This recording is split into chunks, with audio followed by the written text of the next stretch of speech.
Welcome in. This is a special edition of the Zach Moore podcast. Appreciate you all taking the time today. This is literally a day after recording. I've been wanting to do this for a while, but to just have a singular episode where I just talk about football and just talk about sports. Today is that day. I have a little bit of extra time. Probably going to cut this in half and then re-record and finish this up tomorrow after I get out of work, and then hopefully drop it on Saturday, hopefully when you're seeing this now. But on Friday, this is the drink of choice. I hate how that turns it around. Hopefully this sign, I saw in my episode on Saturday. This sign right here might be backwards. As I'm recording it right now, it looks forward, but it looks backward, just like this as I'm looking at it right now. That looks like it is backwards in this camera. So I don't know how this will switch once the recording is actually done, but be that as it may, I wanted to talk about a bunch of stuff going on in the NFL, only NFL for today. We're coming down in the final weeks of the season, got some picks to make. We'll see how much I can get through today. So be that as it may, the drink, Trader Joe's sparkling strawberry juice. Amazing. Only 60 calories for this, 0 grams of added sugar. Amazing drink, great beverage. The only thing I've eaten today, to go back to yesterday's podcast with fasting, I ate at like pretty close to 2 o'clock. I just had some 2 tortillas from Trader Joe's, and then I had just a little bit of chicken, and then literally what I put on that is no sugar ketchup and hot sauce from the dollar store, and it was pretty good, pretty good. But now we're a little later in the day, and so now I kind of wanted to talk about the first thing with the NFL. I mean, this is just yesterday, so the Pro Bowl roster complete for the AFC is out. We'll start off with the AFC, but we can also look at the NFC. But I just wanted to start off with the AFC. Let's go. All right. So obviously at quarterback, you kind of knew who was going to be in these top two spots. I mean, basically first and second, Tua, Lamar. Obviously, Lamar, a lot of talk for him to be the MVP. Definitely glad that I picked him up on my fantasy team. I think it was like my second or third overall pick. So very excited for that. I'm in the championship as well. So this is the final week of my season, and I have a real shot to become victorious. So maybe next podcast I'll either be very excited in a good mood or very upset because I either win money or I lose money. That's kind of how it works. Anyways, to go back to here, so we have Tua, Lamar, Mahomes. I'm just going to read through the names and then we'll get into each positional group. Mostert, James Cook, Derrick Henry, fullback, Alex Ingold from the Dolphins, wide receiver, Tyreek Hill for the Dolphins, Amari Cooper for the Browns, Keenan Allen for the Chargers, and Jamar Chase for the Bengals. Tight end, Travis Kelce for the Chiefs, David Njoku, the Browns. Tackle, Laramie Tunsil with the Texans, Deion Dawkins, Bills, and Terron Armstead for the Dolphins. At guard, we got Quentin Nelson from the Colts, Joel Bentonio from the Browns, Joe Tooney from the Chiefs. Center, Creed Humphrey from the Chiefs, Tyler Linderbaum from the Ravens. It's at right guard. No, that's center. My bad. Then defense, on the defensive side, we got some crazy guys over here. You got at D end, Myles Garrett, Max Crosby, Trey Hendrickson. Pretty stacked. Then interior linemen, you got Chris Jones, Quinnen Williams, Justin Madubuike. I think I think it's Madubuike. Then outside linebacker, you got TJ Watt, Khalil Mack, and Josh Allen for the Jaguars. Inside linebacker, you got two Baltimore Ravens, which is pretty crazy. You got Roquan Smith and Patrick Queen. Cornerback, you got Pat Surtain the second for the Broncos, Sauce Gardner with the Jets, Jalen Ramsey with the Dolphins, and Denzel with the Browns, and then free safety, Justin Simmons with the Broncos, Micah Fitzpatrick for the Steelers, and then strong safety is Kyle Hamilton with the Ravens. Special teams, you got long snapper Ross Matisic from the Jags, and then AJ Cole as the punter from the Raiders, and kicker is going to be Justin Tucker with the Ravens, and then kick returner Marvin Mims Jr. from the Denver Broncos, special teamer Miles Killebrew, Pittsburgh Steelers. That is the AFC. So first off, with this AFC roster, I mean, obviously the big contention here is what's going on with these quarterbacks. Why is there one quarterback who many would argue would either be second or third best quarterback, not only in the AFC, but potentially in the entire NFL? If we're saying at this time last year, people would be making this argument for this one player. And that player, Josh Allen. I mean, many people were surprised that Josh Allen just kind of slipped by. But be that as it may, he is not here. But why is that? So I went ahead and I did, because I mean, there are some other snubs, there are some other people here. But first, let's start off with the quarterback, because this is going to be the biggest thing right here. Let's go right over here. Boom. Here is a comparison between Lamar Jackson, Patrick Mahomes, and Josh Allen. We could even add Tua in here. I did not add Tua in here just because he's definitely going to be that surefire number one guy. He just has the best numbers. His numbers are amazing. Him and Tyreek Hill have been phenomenal all year. Jalen Waddle in and out of the lineup, even still. That offense is just terrific. Terrific offense, led by Tua. Tua's played very, very well this year. But these three guys, some of the top guys in the NFL at the quarterback position, but one of these is not a Pro Bowler, Josh Allen. And I think there's a couple of key reasons why. I think obviously when it comes to somebody like Lamar Jackson, if you take away their quarterback record and their team record, I think you have a real argument for saying Josh Allen is actually in the conversation. I would argue that he has probably better numbers than Patrick Mahomes, all things included. But when matched up to Lamar Jackson, I wouldn't say. So I think the argument for Josh Allen is him over Patrick Mahomes for the simple reason of you look at their completion percentage, basically 66 to 67% if we're rounding. I mean, not a huge difference there. Once again, they have the same records, but even if they records were not included in this, they still are the same. Pass yards, you have about 4,200 for Mahomes and about 4,000 for Allen. So Mahomes a little bit more. Okay. Not bad, about 200 more for rounding up once again. Now, pass yards per attempt is more for Josh Allen. He's 7.3 compared to 7.0.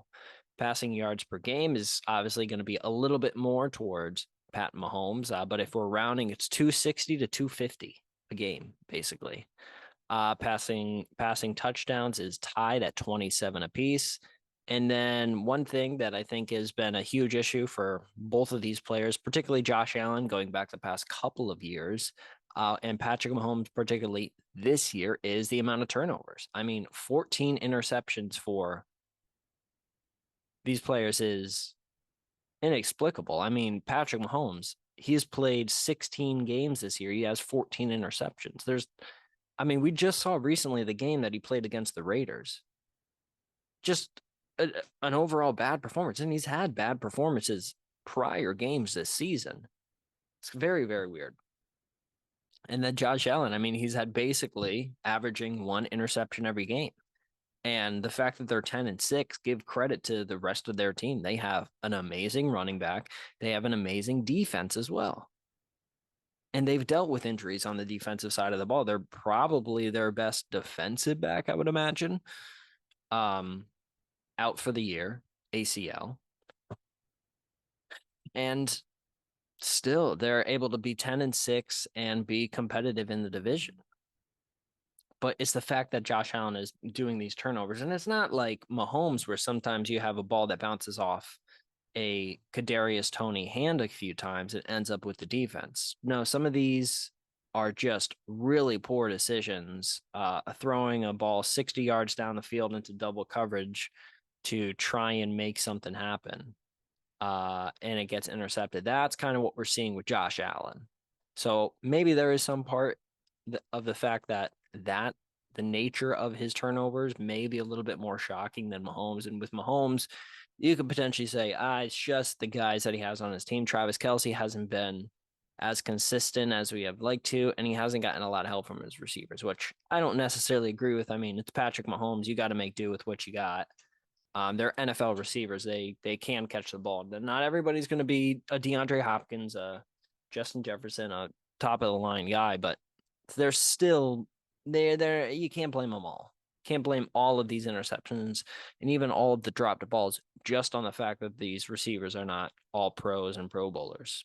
Can't do that. Can't do that. But I think the separation for the two between Mahomes and Josh Allen, where even going up against any other Justin Fields, Lamar Jackson, the running quarterbacks who have great rushing numbers, you look at what Josh Allen has done, and it is otherworldly.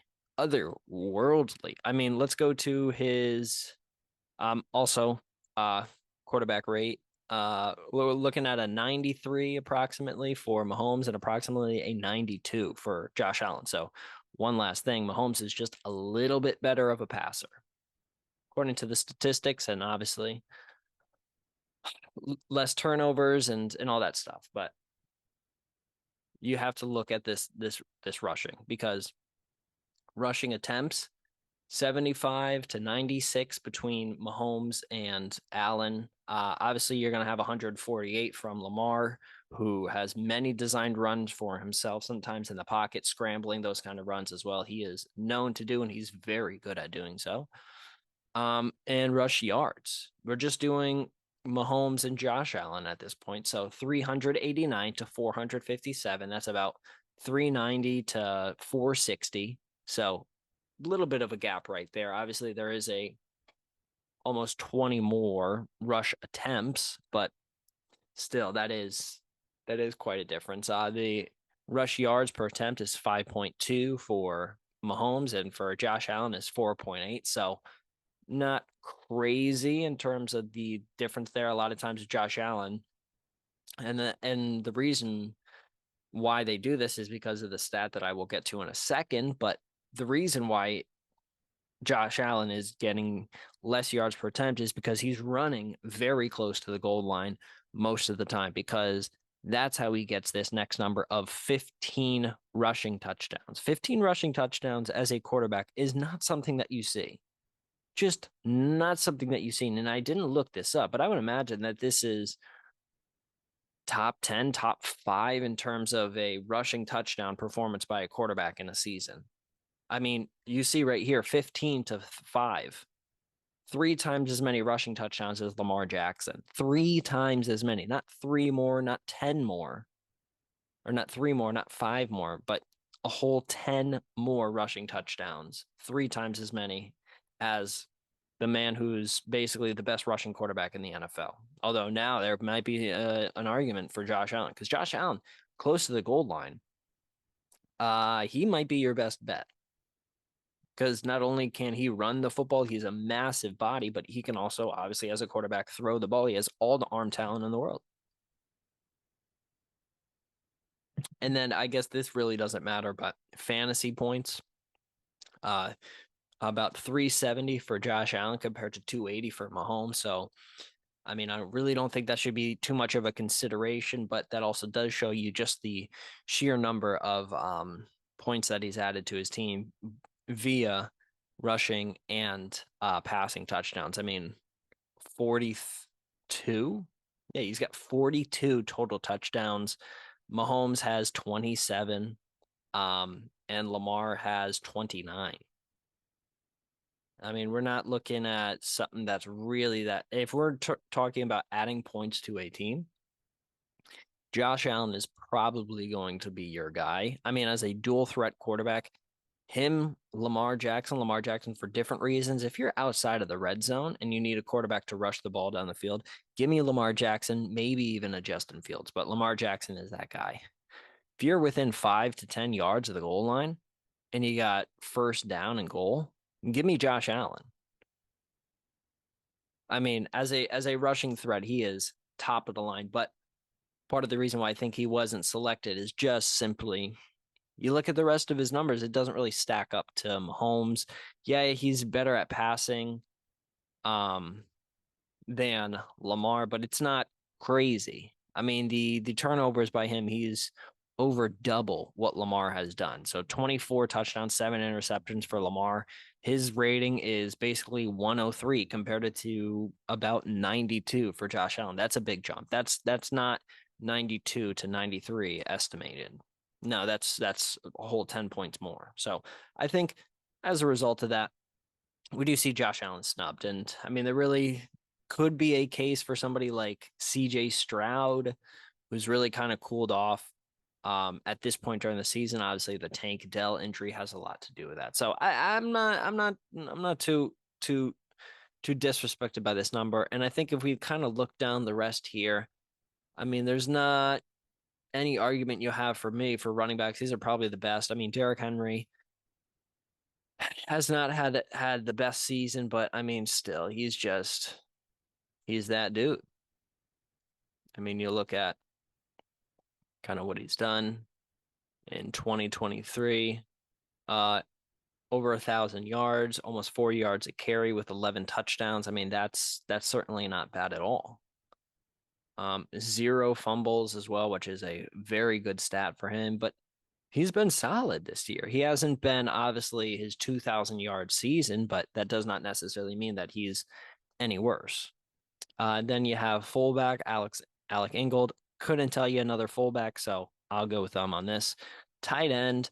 Um, Surprised to see just so many Browns on this list. I mean, they've been a phenomenal team on both sides of the football.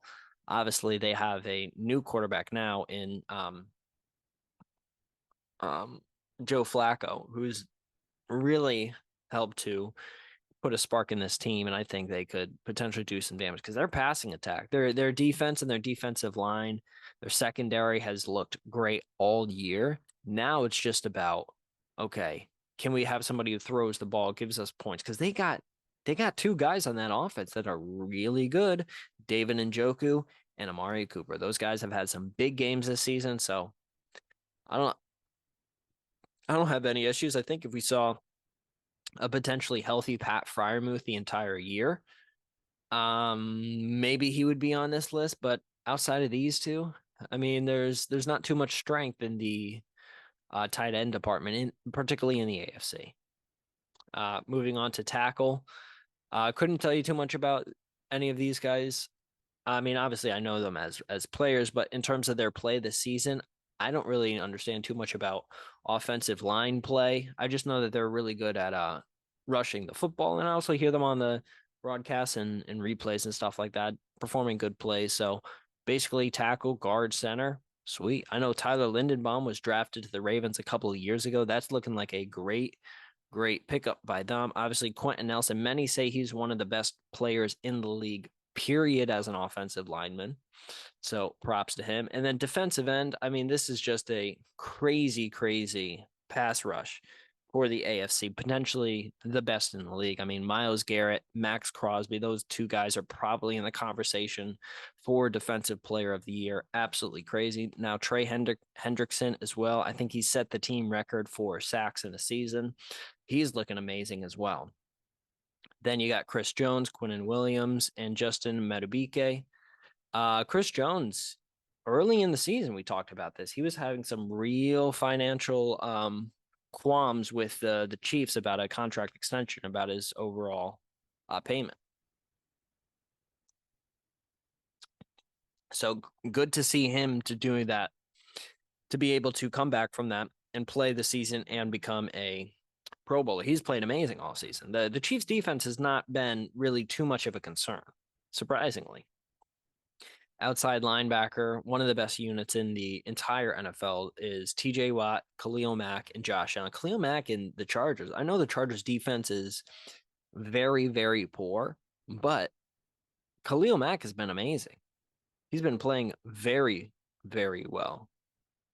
All right, let's continue onwards. Obviously, cornerbacks, strong unit as well. Jalen Ramsey, I think he's only played 5 games this year. How many has he played? Let's go over to stats right here. He's played 9 games. Okay. So about half the season. And in that time, I mean, he's been pretty great in that time. I mean, 3 picks, 5 pass defenses as well. Um, and just one of the best guys. I mean, part of this, and I was listening to the Pat McAfee show actually today, and they were talking about the Pro Bowl as well. And one of the things that they said, and they had the former head coach of the Indianapolis Colts, Chuck Pagano, on, and he kind of said that part of what happens with some positions more so than others is that you just don't like you're handed the sheet to vote on who you want for Pro Bowl basically while you're getting set up for your next game. So say you're preparing for whoever your opponent is next, the league, the NFL will send you say, "Hey, fill this out. This is just your votes for the Pro Bowl." And you're like, "All right." Boom. 15 minutes later, you give your votes for the Pro Bowl, and then you kind of move on to whatever your meetings for the day are. That's kind of how he described this happening, or the process of the actual Pro Bowl's happening for him and his experience as an NFL coach, which I can understand. If you're in meetings all day and you're like, it's later in the season, we're really trying to make a shot for the playoffs, like the Colts are doing currently right now, and then you're handed a here, let's get your Pro Bowl votes in. That's not your primary concern. Your primary concern is making the playoffs and keeping your job and your team alive. So sometimes what would happen is you just know a guy, you know, an offensive lineman.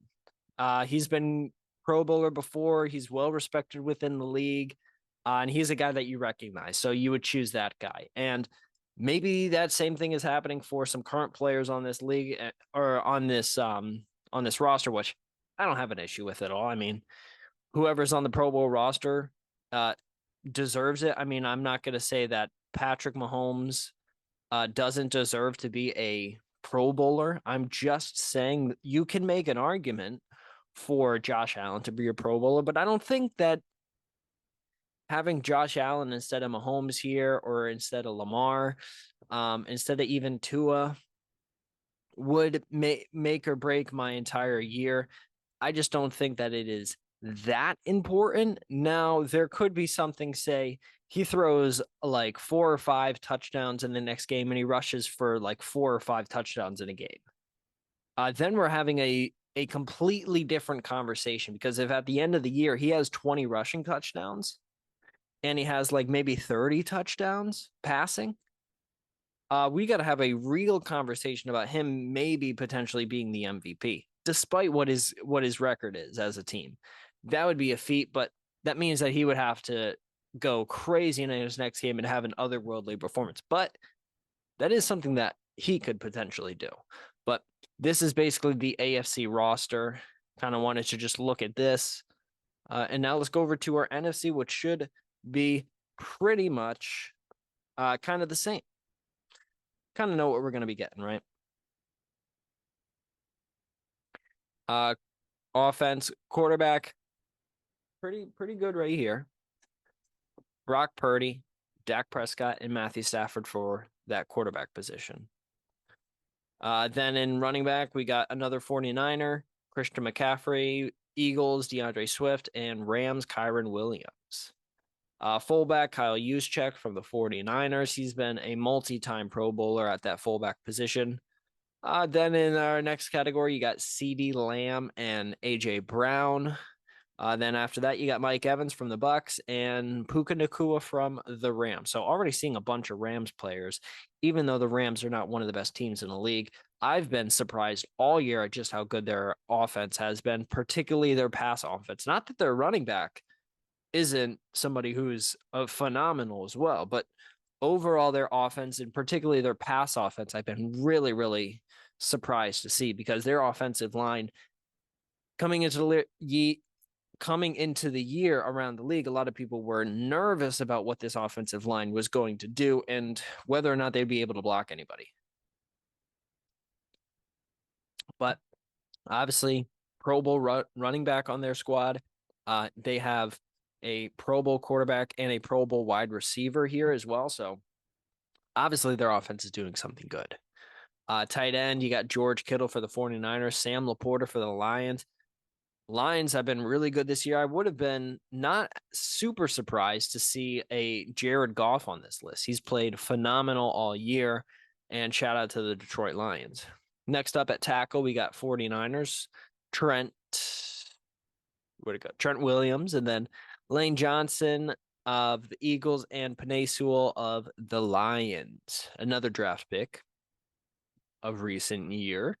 Guard, you got the Cowboys, Zach Martin, Chris Lindstrom from the Falcons, and Landon Dickerson from the Eagles. Then you have at center, Jason Kelsey from the Eagles, Frank Ragnow for the Lions. So here you have the Lions have two offensive linemen at two different positions. And then at each position on the offensive line, you have one Pro Bowler from the Eagles, which is just shout out to them. Good for them. And then coming over to the defense, you got 49ers Nick Bosa, Chicago Bears. Now he was originally on the Washington Commanders, Montez Sweat. After that, Detroit Lions Aiden Hutchinson, who has turned out to be a blossoming star. Looks like he could be a force on the defensive side of the football in the NFC for years to come. Interior lineman Aaron Donald, still amazing. And then the only bright spot really for the New York Giants, Dexter Lawrence, outside of a couple of games from Tommy DeVito, their interim quarterback. This has been their only bright spot for their season, is Dexter Lawrence. Their defense, I thought coming into the year, would be fantastic, maybe top 10, top 15 in the league. And it's been pretty good, but it has not been as good as they needed it to be. They needed a top 5 defense with how bad their offense is playing. Then outside linebacker, Micah Parsons, Dallas Cowboys. Very interested to see where he ends up in the Defensive Player of the Year voting as well, because he's a young guy as well. Danielle Hunter, one of the best pass rushers in the entire NFL, one of the strongest guys I would imagine in the entire league. Absolute monster, phenomenal by him. And then Hassan Riddick, who's done what? He's done at least a decade. 7 years. Okay. 7 years in the NFL. He's 29.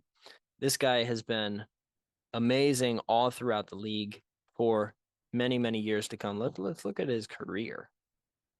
I mean, obviously, much of his time is spent with the Cardinals, but he's gone other places as well.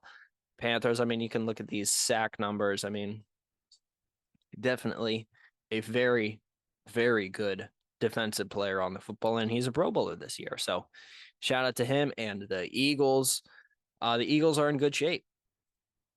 All right. And then let's keep going down. Inside middle linebacker, Fred Warner with the 49ers, probably the best linebacker in the league. So shout out to him. Then you got Bobby Wagner with the Seattle Seahawks. Then coming up next, we got Deron Bland for cornerback with the Cowboys. With the injury to Trayvon Diggs, I mean, many people, myself included, thought that this would be the end.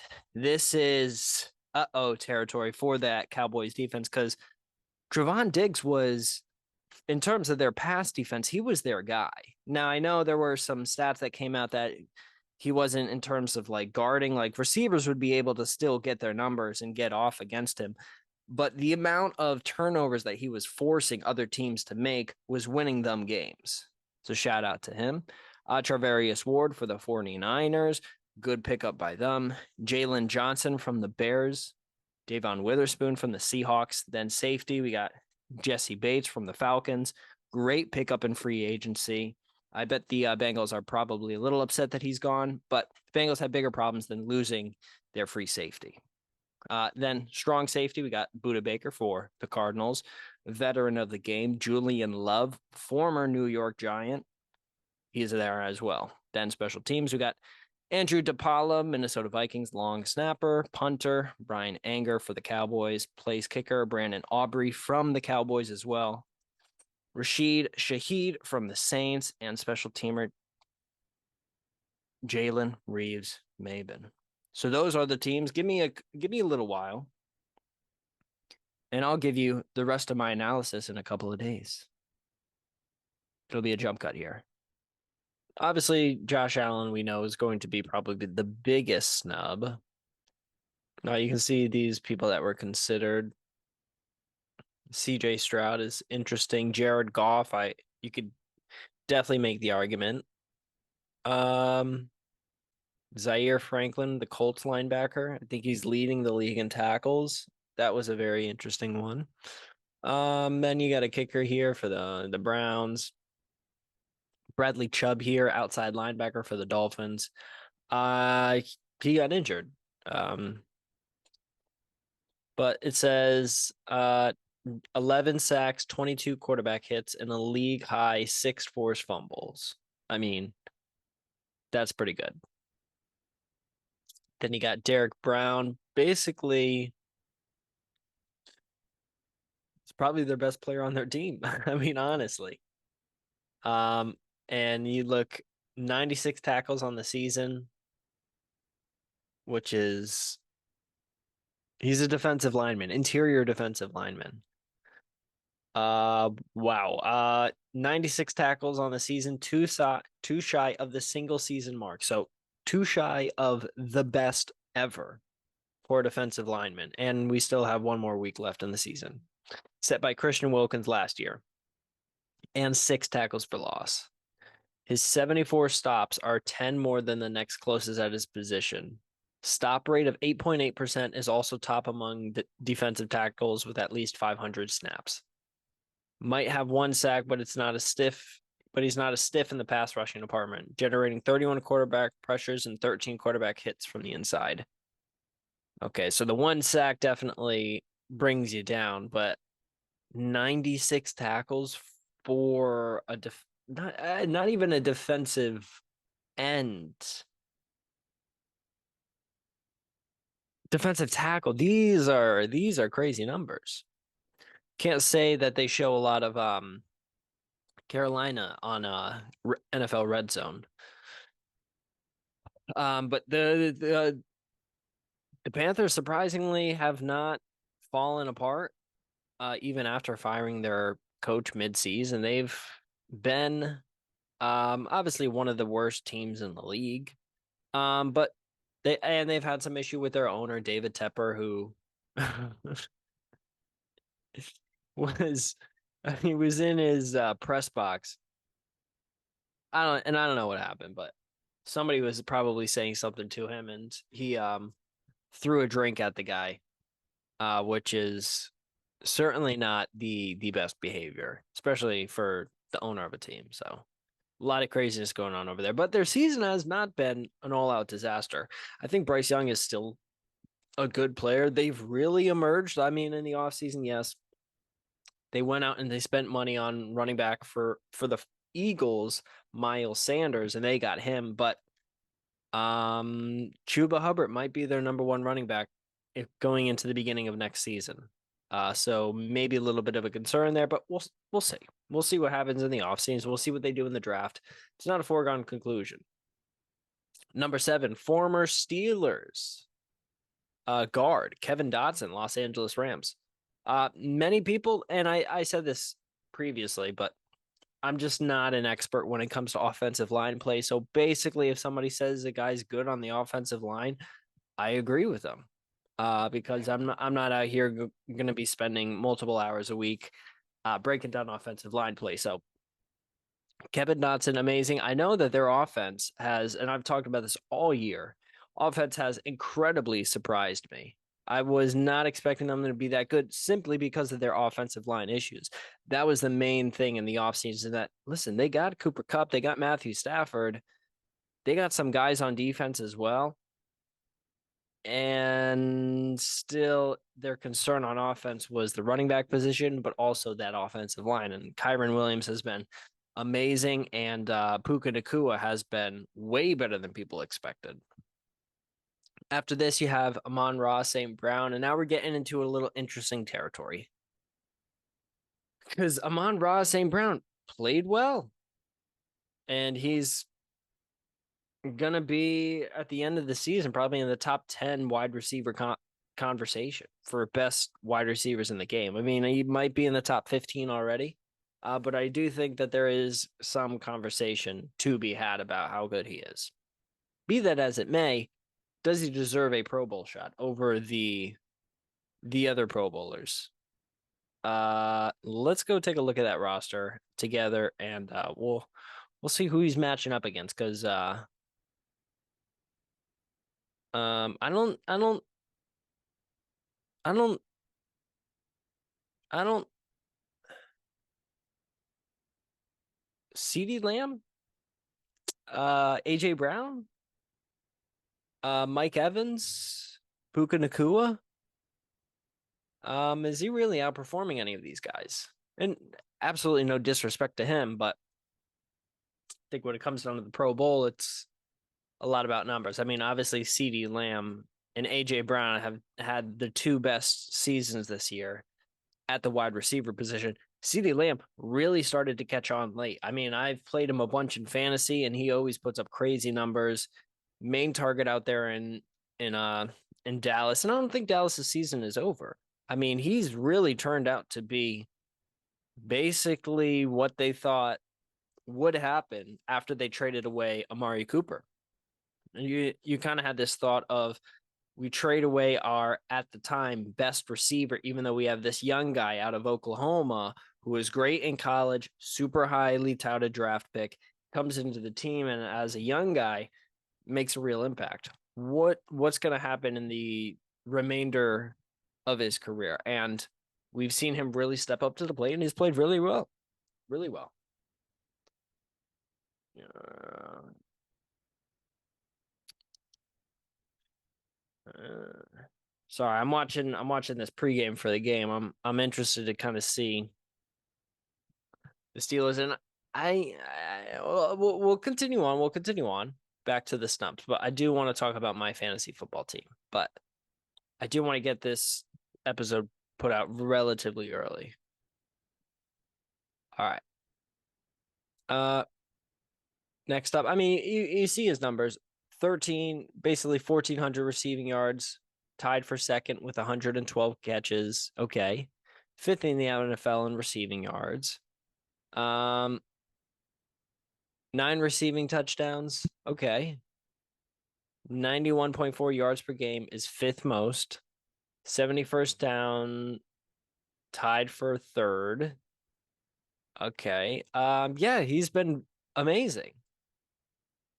But I don't know if he replaces a CeeDee Lamb, AJ Brown, or even a Puka Nacua. I mean, I just don't see his performance replacing that. But there is another wide receiver who I think has a better argument. Quincy Williams. Interesting right here, but 131 tackles, 15 for loss, 1 interception, and 10 pass defenses, second most among linebackers behind Fred Warner. So that's a good number right there. Leads linebackers 93 stops. Okay. So maybe. Maybe. I don't know. It's real tight competition at that linebacker position, so I'm not sure. Number 4, Josh Allen. Like I said, in going into the numbers, 7th in passing yards, 7th in pass touchdowns, 4th among quarterbacks in rush yards, and he's tied for the most rushing touchdowns among quarterbacks, which is surprising to me. I thought that he was number 1. But I think you couple in the rushing touchdowns and the overall scoring by him is amazing, but it's just the turnovers have been bad. And I know it says, yes, the turnovers, but does not rank highly in turnover worthy plays per Pro Football Focus. But part of the thing is they've lost games because Josh Allen tries to make a play happen, and there's two guys on Stephon Diggs, and this has not been a once or twice. This is multiple times where he has Stephon Diggs in double coverage, and he decides to unload the ball. And sometimes when you make those types of decisions, more likely to just to get picked because you have more people around the football. And so it's just sometimes things like that where it's really hit or miss. And sometimes that happens later in the fourth quarter or in the middle part of the fourth quarter and has a real impact. I mean, at any point in the second half, but especially in the later parts of the game. So once again, this is another one where it's like, who are you replacing? Coming up next, Brandon Ayuk. This is a little bit interesting because you look 101 targets, 1,300 receiving yards. That's crazy. That's something that's crazy. Only wideout above the 1,200 yard plateau with fewer than 128 targets. He has 101 targets, not 101 catches, 101 targets. Amazing. Estimated points added by a receiver. I think that's what this stat is.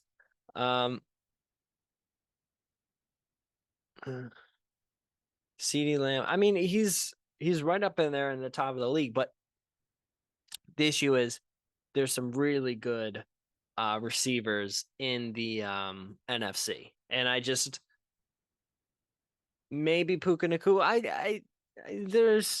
There's a real argument for Puka Nacua to be on there. And I don't think I'm picking on him or anything like that. I just think definite possibility that Brandon Ayuk could be there. And I wouldn't be mad if they put him in over Puka either. I think that'd be the one player where you could say, all right, this guy's put up more production. L'Jarius Sneed, similar to offensive line play, although maybe to a lesser degree. Cornerback, I'm not an expert on. L'Jarius Sneed, I mean, the numbers here have been amazing, but I can't say by watching him that he's really caught my eye because there's only a handful of cornerbacks that I know. I'm not that much of an expert on football. But talking about L'Jarius, we 17 penalties, okay.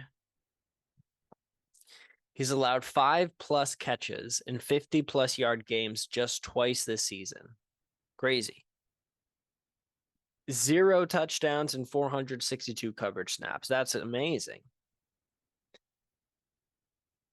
Yeah, it's saying right here, his play is not just Pro Bowl worthy, it's all pro worthy.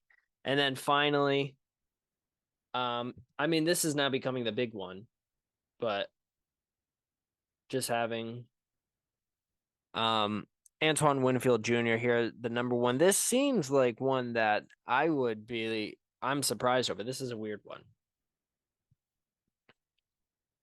Let's just read this last one and then we'll move on. Anyone who's watched more than one Bucs game surely noticed the playmaker wearing number 31 flying around the ball, wreaking havoc and generally destroying offensive game plans.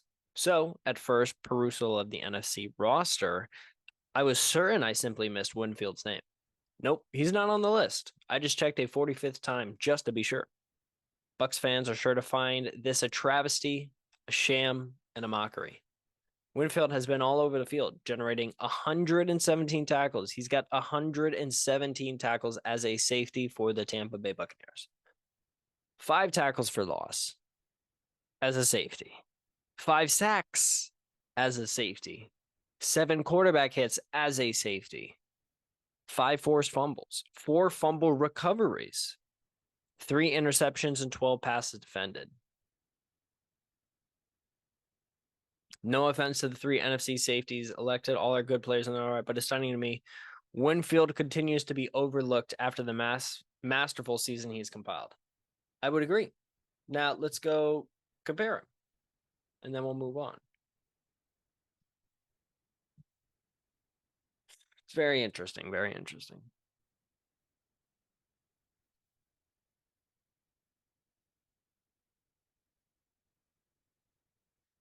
I gotta turn that down a little bit so I can see. Duran Bland, nope. Treverius Ward, Devin Witherspoon. Jalen Johnson, I know he's been good, but Devin Witherspoon. You see, I don't know. 49 tackles, or I mean 68 tackles, 3 sacks, 16 pass defense, 1 interception for a 97-yard touchdown. I mean, I don't know. I don't know. I don't know. And just for reference, so look at Jalen Johnson. Those those top two, I feel like those are probably those would be there. I don't think he deserves to be over that. Jalen Johnson's got good numbers. I know that.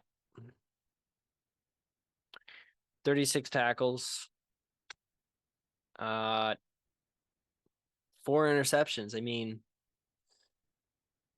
I'd rather have Jalen Johnson on here and Witherspoon out of here. But that's just me. That's just me. All right. I don't know why NFL Network's not letting me watch the game. All right, there we go. All right, now let's kind of move on here. And next thing I wanted to do was just these are the current numbers. I mean, you stand out. You look at some of the standings currently. Next place I want to go to is kind of my current today predictions. I did put them out in a tweet. But I'll just pull that back up again. Or X, however you want to pronounce it. Let's see. Right here. All right, so I had the Steelers over the Ravens. I think the Steelers are going to be good. It's going to be interesting because the weather is not amazing out in Baltimore. So that'll be interesting to see how that affects the pass game. But I think the Steelers are going to win a must-win game. I think Mike Tomlin's a very good coach. I don't think. I think part of the issue is you don't have a great quarterback. And Kenny Pickett, since he's came in, he's been kind of average. But you just you can't rely on their defense. And I mean, their defense is TJ Watt is an all-time. I mean, his brother JJ Watt was as well, but TJ in his own right is for sure Hall of Famer. Probably is going to be in the top 2 to 3 in terms of voting for Defensive Player of the Year. And defensively, they do have some holes, but I think defensively they're doing what they're doing, and they're going to be fine for a couple more years. But offensively, you just got to get the quarterback fixed. Now, I don't think Tyler Huntley is going to be able to beat Mason Rudolph in this game. So that's just why I'm going to take the Steelers. Next up, we got the Colts over the Texans. It's a must-win game for the Colts. They got to win this game. And Texans, I feel like after some injuries, their defense has played amazing all year. Will Anderson Jr. is looking really good. And so is CJ Stroud. But they've had some injuries later in the season. I feel like they just are not going to be as buttoned up as the Colts are. I think the Colts are ready to play. Bengals, Browns. I just think the Browns, no Joe Flacco. That'll basically be the game. If Joe Flacco's in this game, I would pick the Browns, but he's not, so I'll take the Bengals. Bengals still have a good defense. Lions over the Vikings. I think Lions just want a statement almost. They really want to. I mean, it's been my entire life that they've been a below average team, so I'm going to take them as well.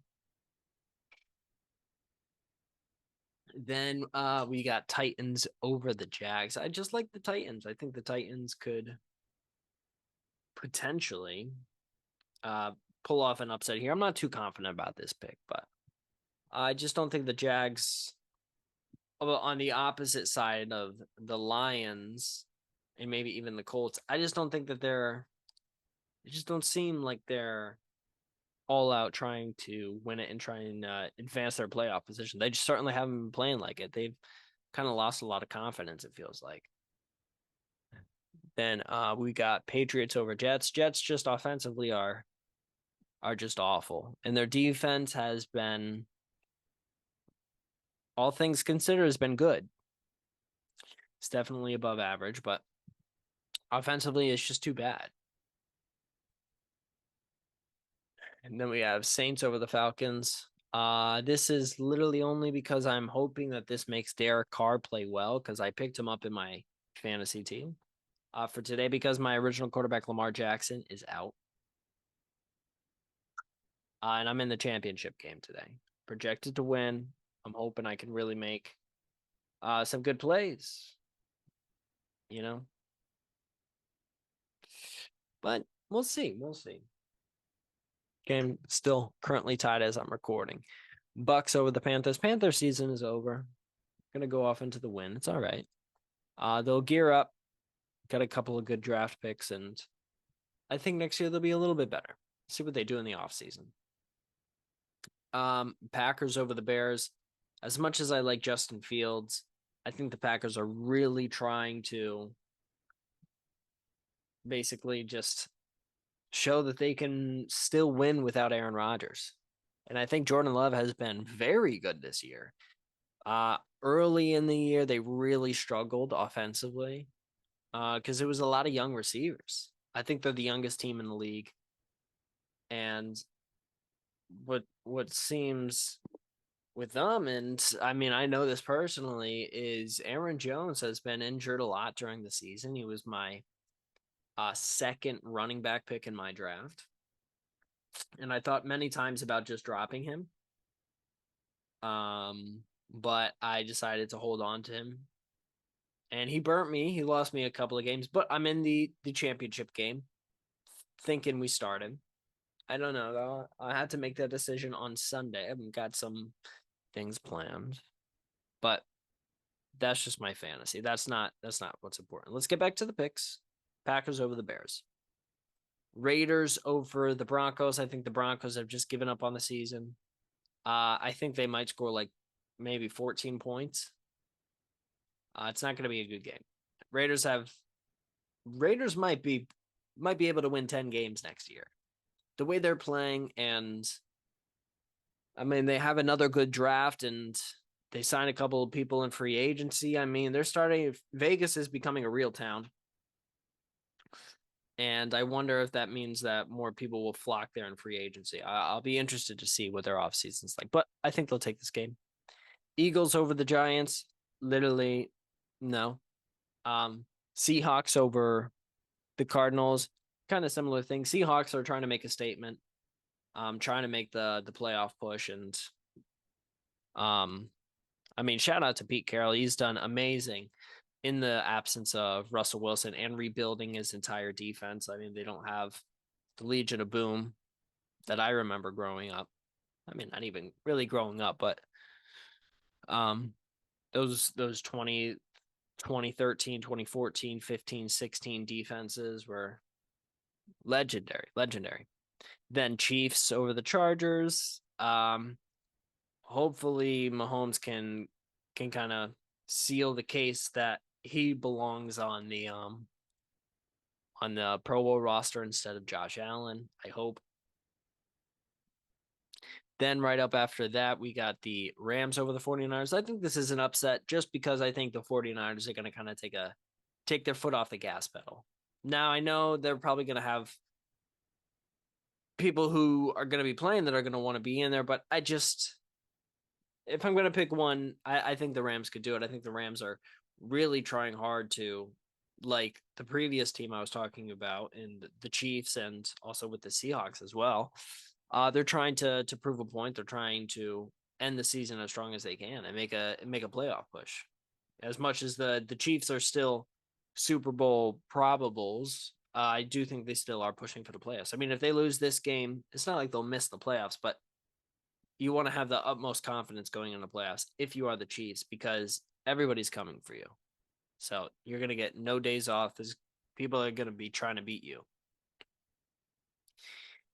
Second to last game, Cowboys over the Commanders. Cowboys offensive defense is very good. I worry a little bit about their offense. Tony Pollard has not been fantastic. Um, and I worry about Dak in the postseason, but in this game, he's fine. He's fine. So I'll take the Cowboys there. And then finally, Dolphins over the Bills. I think Dolphins, their offense is too good. Um, and their defense, obviously Bradley Chubb, I talked about earlier, injury, but overall their defense is good. Their pass defense, they got some real guys over there. Um, Jalen Ramsey, Pro Bowler. I mean, they got guys. And Tua and Tyreek hopefully go off because I have Tyreek as my wide receiver one. So hopefully, for my interest, they do well. But those are the picks. Now,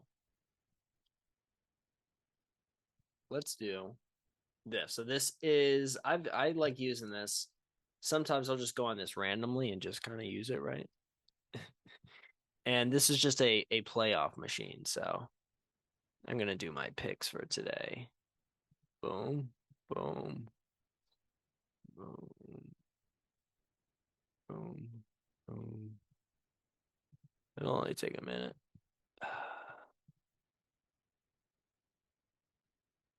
Raiders. Boom. Yeah, Rams on the road. Cowboys on the road. All right. So with those picks, here's what the wild card games are looking like. Interesting. The first round by Baltimore and first round by San Francisco, even with the loss. Okay. Even with the loss, they're still the number one seed. First round by. So keep that in mind. Baltimore, yeah, they're 13-4. They're looking really good. Then wild card games. Buffalo, Miami in a matchup. I'm leaning towards Buffalo here. I feel as though I trust in a playoff game Josh Allen more so than I do Tua thus far. And the Miami Dolphins have looked good offensively for the past couple of years, but when it comes to the playoffs, they haven't reached an AFC championship. They haven't been sniffing an AFC championship either. I think Buffalo, they come in as a lower seed, even though they lose the previous game to the Dolphins. I think they come in the playoffs and they beat them.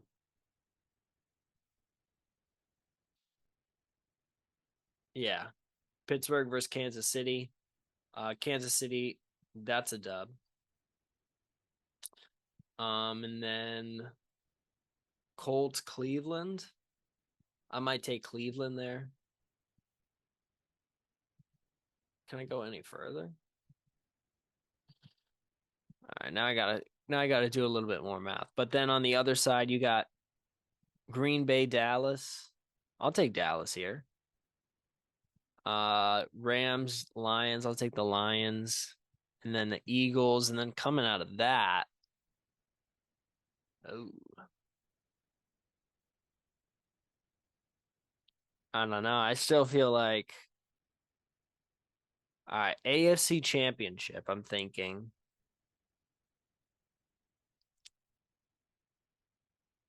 Baltimore, Kansas City. I'll say that. I'll say Baltimore, Kansas City. Um, yeah, that's what I'll say.